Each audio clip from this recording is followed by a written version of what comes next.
Hi everyone, it's QuickyBaby and welcome back to World of Tanks, and this time we got the pleasure of watching Hannes playing in the tier 10 Soviet medium tank. It is the Object 430U. Now, this vehicle has been out in the game for several months now, and it's still having a big impact.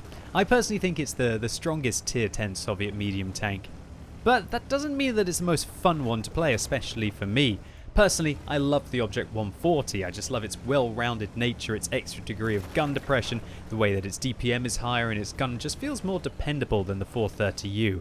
But this thing is just raw power in the form of a Soviet medium tank. It may not be the fastest, but it does have some fantastic frontal hull armor. 160mm on the upper plate means that a lot of players who auto-aim at this tank or just don't take the time to aim or just simply miss the lower plate will be ricocheting off it again and again and again. Its side armor is also 90mm thick. That's better than quite a few medium tanks have for their frontal armor, really.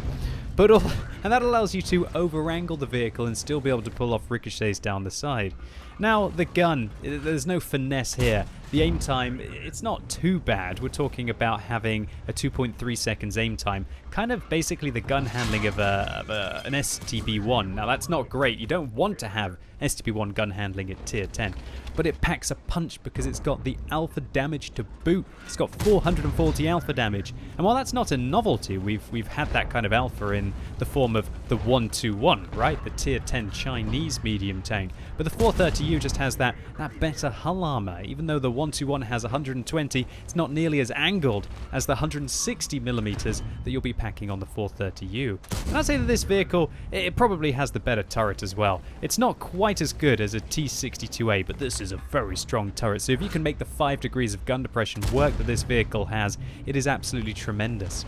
Now obviously, one of the natural counters for the Object 430U will be artillery, and that's why Hannes has got such a fortunate situation here that there are no artillery on the enemy team, and so this is the dream position on this map if there are no artillery. Obviously completely open. You're going to get splashed from artillery here, you're going to get splashed from artillery there, but if they don't, then it's just beautiful, this position. You can work it with only 5 degrees of gun depression, keep your tank hull down, only expose your turret, and quite often the enemies, if you can dominate this location, will kind of get pincered here. And it's very awkward to fight from here. You can kind of dig in, but the vehicle that's located in Hannes' position can just advance around the corner and really control the engagement and just put in shot after shot after shot, and already up to 2,500 damage nearly. And while no kills have been secured, looks like this T62A realizes that you just can't stay there. You're going to be pressured from the vehicle below. And will Hannes pick up their first kill on the T62A? There you go, right through the side of the vehicle, and the first kill for Hannes' team. Now onto the 430U. That's the baby vehicle that leads on into this, and that's by no means a weak tier 9 Soviet medium tank either. But the 430U is really cut from different stuff, just with the amount of the DPM that you have and also the upper hull armor. Alright, so Hannes now pressuring this 430. Got to try and put a round up into the top of the tank. They have loaded heat here, so a heat round. Whoa, is it going to go through? Not quite. A swing and a miss. And you miss quite a lot in this tank. Well, at least you should do if the game mechanics work as they do, because it's got 0.4 accuracy, which is the worst accuracy of any tier 10 medium tank.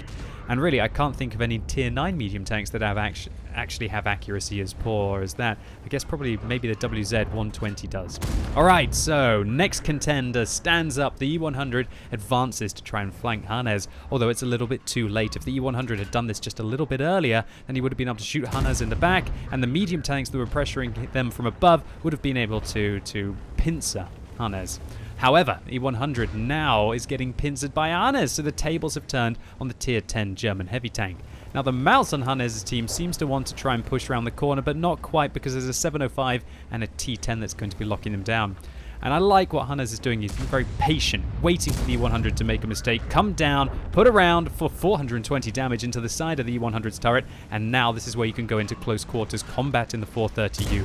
And this is the vehicle in its environment. You've got enough armor, and whoa, T10 just manages to shoot the WZ above, and Hannes, I'm not sure if Hannes has realized about the T10. Looks like he has now. Okay, so the T10 comes around the corner. Now Hannes has to finish off the T10 surely, because he's not going to be able to kill the E100 in a single shot. Great target selection, and this is turning into quite a frenetic brawl.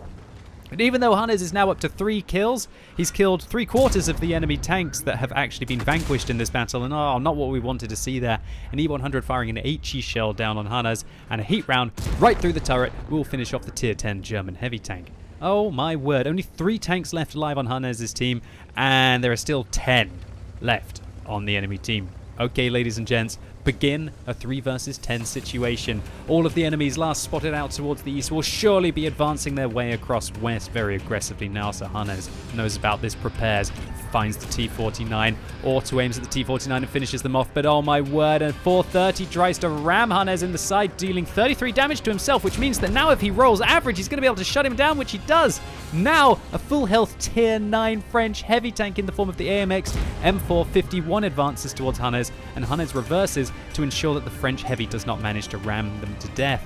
And Hannes now just bullying this AMX M451. This is just perfect play right now, using the mobility of the vehicle, swinging left, swinging right, changing ammunition types to armor piercing to be able to also damage and track the AMX. Now get up behind, spot the T-30, keep running, force the T-30 to miss, now turn around and go after the T-30. Oh my word, Hannes, how long can you keep this up for, man? You've already turned it down from a 3 versus 10 now into is that a 3 versus 5? Okay, a 3 versus 5, this is crazy. Now Hannes has the Christian side hug against the T-30 here, and the T-30 doesn't seem to be turning his turret and his tracks the same way, so Hannes punishes the mistakes, shuts them down, and wow, up to 9,200 damage and 8 kills. Just perfect plays here, using all of the strengths of the vehicle.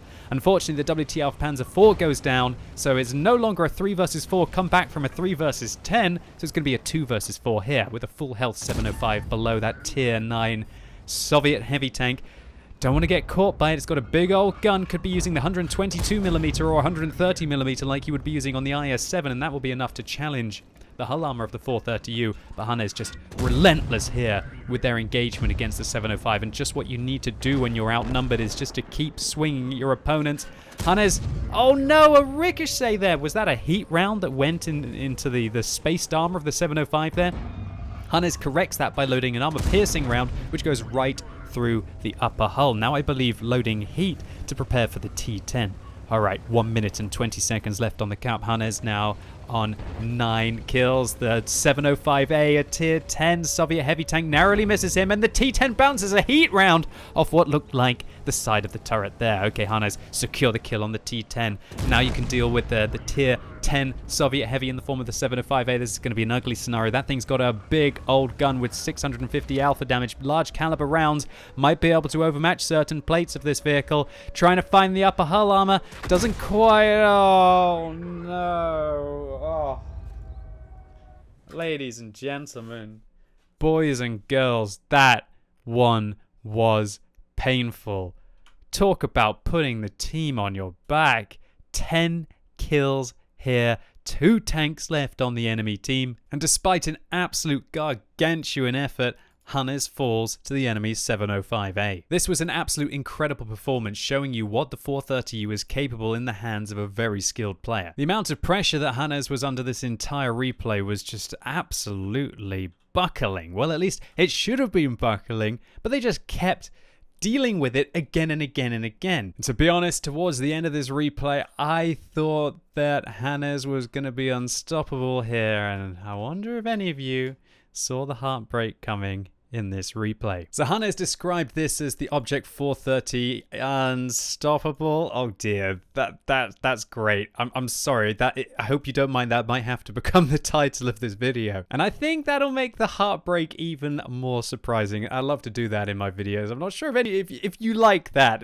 Community, please tell me. Do you like it when I try to hide the outcome of the battle, or do you prefer to know if it's going to be a heartbreak or not? Talking about heartbreaks, Hannes gets an ace tanker for a loss here. 1036 base, but when you include courageous resistance in that, we're talking about 2,399 experience. That's a big game for a 430U, especially in a loss. A Pools medal for those 10 kills, a high caliber for near 11,000 damage dealt. And how much damage did the 430U block before it went down? 4,200, nearly enough to kill the vehicle 2 times over. But Hannes definitely spent a lot on ammunition this game, but I would argue it was necessary, especially against the heavy tanks in those scenarios. One bounce in any of those situations would have probably been fatal. And love it or hate it, it's part of the game. And I really liked that Hannes was using the ammunition tactically as well, switching to armor-piercing rounds when they were going to give him the advantage, for example, against the AMX M451's side to be able to go through the tracks and also damage the vehicle as well, whereas a heat round might have been absorbed with the tracks and the fact that it counts as spaced armor before the hull. So Hannes, irrelevant of the heartbreak, congratulations to you on this fantastic game. These are the kind of games that I live to play World of Tanks for, and also that I want to commentate on this YouTube channel. I'm pretty sure my excitement comes across when I finally get one of these absolute killer games to commentate on. And thank you so much for uploading it on the WOT Replays website and sharing it with the community. I was rooting for you the whole way. And I hope all of you enjoyed this video. If you did, make sure you give it a thumbs up. But if you hated it, make sure you give it a thumbs down. And let me know in the comments what you think about the Object 430U and its strength in the game at the moment. Now that the Object 268 version 4 is out of the picture, well, at least with regards to it being completely crazy overpowered statistically, do you think people are going to shift back to the tier 10 Soviet medium tank that was kind of overlooked because of funnily enough, a tank destroyer? And as always, thank you so much for watching. You've been epic, and hopefully I'll see you soon.